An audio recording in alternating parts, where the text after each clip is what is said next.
పెరుగుతున్న జనాభా పెరుగుతున్న అవసరాలతో నగరాలు నయా రూపును సంతరించుకుంటున్నాయి. ఇరుకు రోడ్లను విశాలంగా మారుస్తున్నారు. ఇప్పుడు ఇదే సమస్యగా మారింది.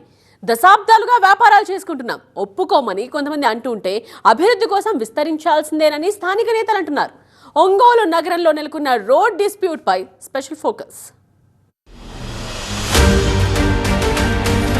1876లో మున్సిపాలిటీగా ఏర్పడిన ఒంగోలు 2012లో కార్పొరేషన్ హోదాను దక్కించుకుంది. జిల్లా కేంద్రం కావడంతో ఇతర ప్రాంతాల నుంచి రోజు వేల సంఖ్యలో వస్తుంటారు. ఇరువైపులా ఆక్రమణలతో రోడ్డులు ఇరుకుగా మారాయి. 25 చదరపు కిలోమీటర్ల విస్తరించిన ఒంగోలు నగరంలో 317 కిలోమీటర్ల మేర రహదారులు ఉన్నాయి.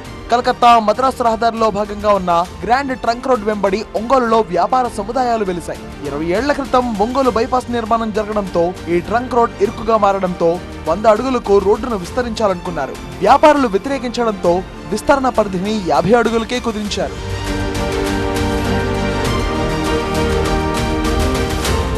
కూటమి ప్రభుత్వం అధికారంలోకి వచ్చిన తర్వాత నగరాభివృద్ధి ధ్యేయంగా రహదారుల విస్తరణపై కార్పొరేషన్ అధికారులు దృష్టి సారించారు.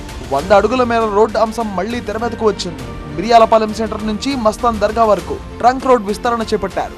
ఇందులో భాగంగా రోడ్డు పక్కన వ్యాపారులకు నోటీసులు అందించారు. మొత్తం 240 షాపులు ఉండగా వీటిలో 140 షాపులు రోడ్డు విస్తరణలో కూల్చివేయనున్నారు. రోడ్డు విస్తరణలో భాగంగా నష్టపోతున్న భవన యజమానులకు పరిహారంగా టీడీఆర్ బాండ్లు అందించనున్నట్టుగా అధికారులు ప్రకటించారు. రోడ్డు విస్తరణను వ్యతిరేకిస్తూ కోర్టును ఆశ్రయించినా ఫలితం లేకపోవడంతో వ్యాపారులు ఆందోళన చెందుతున్నారు. తమ కుటుంబాలు రోడ్డున పడతాయని ఆవేదన వ్యక్తం చేస్తున్నారు. రిజిస్ట్రేషన్ ల్యాండ్ ఇస్తే మేము ఒప్పుకుంటాము, తర్వాత షాపులు కన్స్ట్రక్షన్ చేసి ఇవ్వాలి. ఇప్పుడు ఎందుకంటే మా షాపులే మీకు ఇస్తున్నాం కదా, తర్వాత షాపులు కన్స్ట్రక్షన్ అయిన తర్వాత మాత్రమే షాపులు షిఫ్ట్ చేయాలి అని చెప్పని అడిగాం. దానికి వారు మేము ఇచ్చిన కాగితం మీద సంతకం పెట్టి ఓకే అని చెప్పని, ఇదిగోండి ఓకే అని చెప్పని వారు యాక్సెప్ట్ చేశారు. మా యొక్క జీవనోపాధికి భంగం కలిగింది కాబట్టి మేము గత్యంతరం లేక కోర్టును ఆశ్రయించాము. ఇది మా జీవనమరణ సమస్య. ఇంకా తర్వాత ఎవరికి వారు కోర్టుకు వెళ్ళారు. ఇవాళ కోర్టుకు వెళ్ళిన వాళ్ళు 110 మంది పైన ఉన్నారు. అందరికీ కూడా కోర్టు ఉత్తర్వుల ప్రకారం ఏ విధంగా జరిగితే ఆ విధంగా జరుగుతుంది. మేము అభివృద్ధికి సహకరించే వాళ్ళమే కానీ మేము అభివృద్ధి నిరోధకం కాదు. కానీ మా బ్రతుకు తెరువు కూడా చూడండి. కానీ ఎమ్మెల్యే గారు ఈ రకంగా చెప్పేటప్పటికి ఎవరి బాటికి వాళ్ళు భయపడి, అంటే రేపు స్టార్ట్ చేస్తున్నారు, ఎల్లుండి స్టార్ట్ చేస్తున్నారు, ఇంకో నెలలో మొదలు పెడతారు అని అనేటప్పటికీ ఎవరి బాటికి వాళ్ళు హైకోర్టుని ఆశ్రయించాల్సి వచ్చింది. సో ఇప్పుడు మా ఫైనల్ డెసిషన్ ఏంటంటే హైకోర్టు ఎట్లా చెప్తే అట్లా చేస్తారు. ఈ రోడ్డు విస్తరణ సమస్య స్థానిక ఎమ్మెల్యే దామచర్ల జనార్దన్ దగ్గరకు చేరింది. 60 అడుగుల మేరకే రోడ్డును విస్తరించాలని వ్యాపారస్తులు కోరారు. మరో 50 ఏళ్ల అవసరాలను దృష్టిలో ఉంచుకొని రోడ్డును 100 అడుగులకు విస్తరించాల్సి ఉందని ఎమ్మెల్యే వారికి వివరించారు. ఈ వివాదం ఇలా కొనసాగుతుండగానే మున్సిపల్ కార్పొరేషన్ కౌన్సిల్ భేటీ జరిపి రోడ్డును 100 అడుగుల మేర విస్తరించాలని తీర్మానించింది.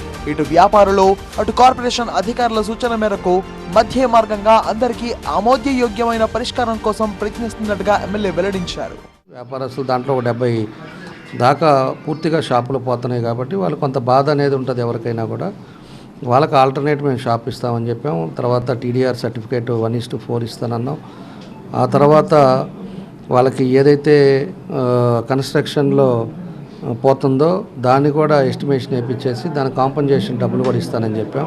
ఒకసారి మనం తీసుకున్నప్పుడు దీన్ని ఒక 50 సంవత్సరాల వరకు తరతరాలుగా ఇబ్బంది లేకుండా ఉండాలనేది నా ఇంటెన్షన్. రోడ్డు విస్తరణలో ఎలాంటి ఇబ్బందులు ఎదురుకాకుండా ముందుగా ఆయా ప్రాంతాల భవన యజమానులతో మాట్లాడి వారి అభిప్రాయాన్ని కూడా పరిగణలోకి తీసుకోవాలని ప్రజా సంఘాల నేతలు సూచిస్తున్నారు. ప్రజల మనోభావాలను దృష్టిలో పెట్టుకోవాలి. వ్యాపారుల యొక్క అభిప్రాయాన్ని కూడా తీసుకొని బలవంతంగా కాకుండా వాళ్ళని నచ్చజెప్పి వాళ్ళకి ప్రత్యామ్నాయం చూపించి వాళ్ళకి భరోసా కల్పించి చేస్తే బాగుంటుంది. నగర జనాభా 3.5 లక్షలకు చేరుకుంది. మొత్తం జనాభాలో 80% మంది వాహనాలను కలిగి ఉన్నారు. ట్రాఫిక్ రద్దీ, మారుతున్న పరిస్థితుల్లో వ్యాపార ఇబ్బందులను పరిశీలించి సరైన నిర్ణయం తీసుకోవాలని ఒంగోలు ప్రజలు కోరుతున్నారు. నగరంలో కీలకంగా ఉన్న ట్రంక్ రోడ్డులోని ఈ రోడ్డులో 100 అడుగుల మేర విస్తరణ చేపడితే 100 షాపులకు పైగా కోల్పోతామని వ్యాపారస్తులు ఆందోళన వ్యక్తం చేస్తున్నారు. అందుకోసం పరిహారం అందజేస్తామని అధికారులు చెప్తుంటే కోల్పోయిన ఉపాధి మాట ఏంటని చెప్పి ఇక్కడ వ్యాపారస్తులు ప్రశ్నిస్తున్నారు. ఒకవైపు అభివృద్ధి, మరోవైపు సంక్షేమాన్ని రెండింటినీ బేరీజు వేసుకుంటూ అధికారులు చర్యలు తీసుకోవాలని వ్యాపారస్తులు కోరుతున్నారు. మరి పాలకులు ఆ దిశగా ఆలోచిస్తారని ఆశిద్దాం. కెమెరామెన్ రాజ్ కుమార్తో ఫైరోజ్, TV9 ఒంగోలు.